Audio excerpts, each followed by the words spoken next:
일제강점기 시절에 경성의 대표적인 요리집인 명월관은 단순한 유흥 공간을 넘어 조선과 일본의 권력자들이 모여 음모를 꾸미고 거래를 논의하던 정치적 무대였습니다. 명월관은 일제강점기 조선의 변화하는 사회와 권력 구조를 상징적으로 보여주는 장소로 이곳에서 활동한 기생들은 그저 오락을 제공하는 존재가 아니라 당시 사회와 문화의 중심에서 활약한 중요한 인물들이었습니다. 그 중에서도 홍련은 그 미모와 재능으로 단연 돋보이는 존재였습니다. 그녀의 이름은 명월관의 명성을 높였으며 그녀의 삶은 화려한 명성 뒤에 가려진 비극으로 오늘날까지도 사람들의 기억 속에 남아있습니다. 홍련은 경성뿐만 아니라 조선을 넘어 일본 고위 관료들 사이에서도 유명했습니다. 그녀는 가난한 집안에서 태어나 어린 시절부터 생계를 위해 명월관으로 들어갔습니다. 당시 명월관은 단순히 유흥을 즐기는 장소가 아니라 조선 상류층과 일본 관료들 간의 비공식적인 거래와 협상이 이루어지는 정치적 공간이었습니다. 이곳에서 활동한 기생들은 단순히 미모를 가진 여성이 아니라 풍부한 예술적 소양과 지적인 대화 능력을 갖춘 존재로 그들의 말과 행동 하나하나가 중요한 역할을 했습니다. 홍련은 명월관에서 그 모든 기준을 뛰어넘는 기생으로 자리 잡았습니다. 그녀의 춤사위와 노래, 그리고 빼어난 미모는 조선과 일본의 고위층을 매료시켰습니다. 일본 관료들 사이에서도 그녀의 명성은 자자했으며 그녀와 함께 시간을 보내기 위해 명월관을 찾는 이들이 줄을 이었습니다. 하지만 그녀의 화려한 삶 뒤에는 예기치 못한 비극이 기다리고 있었습니다. 복상사 사건이 바로 그것이었습니다. 복상사란 성관계 중 남성이 여성의 배 위에서 사망하는 것을 의미합니다. 홍련과 동침한 남성들, 특히 일본 고위 관료들이 연이어 복상사하는 사건이 발생하며 그녀의 이름은 경성과 일본을 떠들썩하게 만들었습니다.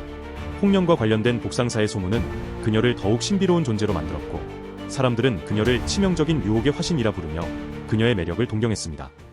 그러나 이러한 사건은 단순히 소문과 화제거리에 그치지 않았습니다. 일본 경찰은 연이은 복상사 사건을 예의주시하며 홍련을 독립운동 세력과 연계된 첩자로 의심하기 시작했습니다. 일본 당국은 홍련이 독립군과 연계되어 일본 고위 관료들을 유혹하고 죽음으로 몰아넣었다고 주장했습니다. 그녀는 명월관에서 체포되어 일본 경찰의 신문을 받았습니다. 경찰은 그녀가 독립운동의 일환으로 일본 관료들을 의도적으로 살해했으며 이를 위해 독특한 독이나 약물을 사용했다고 믿었습니다. 이 의심은 아무런 물리적 증거도 없었지만 그녀는 가혹한 고문의 대상이 되었습니다. 홍련은 경찰의 손에서 끔찍한 고문을 당했습니다. 그들은 그녀가 독립군과의 연계를 자백하도록 만들기 위해 온갖 폭력을 동원했습니다. 홍련은 손발톱이 뽑히고 화상과 전기 고문을 당했으며 하루하루 신체적 고통 속에서 점차 기력을 잃어갔습니다. 일본 경찰은 그녀의 신비로운 매력을 무기화했다는 확신으로 끝없이 그녀를 몰아붙였으나 홍련은 끝내 입을 열지 않았습니다.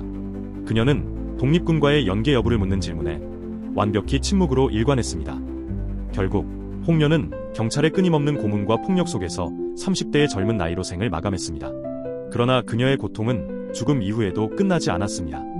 일본 당국은 그녀의 사망 후에도 생식기를 적출하는 비인간적인 만행을 저질렀습니다. 그들은 홍련의 생식기가 남성들을 복상사에 이르게 한 원인이라고 믿으며 이를 연구한다는 명목으로 생식기를 포르말린에 보관했습니다.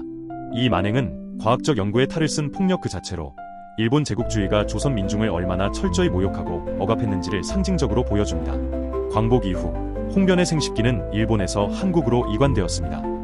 국립과학수사연구소에 보관 중이던 이 표본은 2010년 문화재 제자리 찾기 운동을 통해 세상에 알려졌습니다. 해문 스님과 운동 관계자들은 이 표본이 단순히 생물학적 연구의 대상이 아니라 일제의 잔혹성과 조선 여성의 고난을 증언하는 역사적 유물임을 강조했습니다. 여러 역사적 자료를 통해 이 표본이 명월관의 기생 홍련과 동일 인물임이 밝혀졌고 그녀의 비극적 삶이 조명되었습니다. 일본 화가 시야구테는 1918년부터 1921년까지 조선을 여행하며 조선의 풍경과 인물을 그렸습니다. 시야구테가 남긴 그림 속 기생이 바로 홍련임이 확인되면서 그녀의 이야기는 더욱 구체적인 역사적 사실로 남게 되었습니다. 홍련의 생식기는 2010년 6월 15일 국립과학수사연구소에 의해 소각되었습니다. 그녀의 유해는 제대로 된 묘지에 안치되지 못했지만 그녀의 비극적 이야기는 일제강점기의 폭력성을 기억하고 고발하는 상징으로 남아있습니다. 홍련의 이야기는 단순히 개인의 비극이 아닙니다. 이는 일제의 식민 지배가 조선 민중, 특히 여성들에게 가한 폭력과 억압을 상징적으로 보여줍니다. 그녀는 조선의 대표적 요리집 명월관에서 미모와 재능으로 빛났던 존재였지만 일제의 의심과 잔혹한 고문 속에서 목숨을 잃었고 심지어 죽음 이후에도 모욕당했습니다. 그녀의 생식기 적출 사건은 단순히 한 여성이 겪은 고통이 아니라 일제강점기 조선 전체가 겪은 순환의 축소판으로 볼 수 있습니다. 홍련의 비극은 역사를 기록하는 우리의 책임을 상기시킵니다. 그녀의 삶과 죽음은 우리에게 역사가 단순히 과거에 머무는 것이 아니라 현재와 미래를 비추는 거울임을 보여줍니다. 이러한 비극이 반복되지 않도록 우리는 역사를 기억하고 이를 통해 정의와 인권의 가치를 지키기 위한 교훈을 얻어야 할 것입니다. 홍련은 단순한 기생이 아니라 일제강점기의 상처를 증언하는 인물로서 오늘날까지 우리에게 깊은 깨달음을 남깁니다.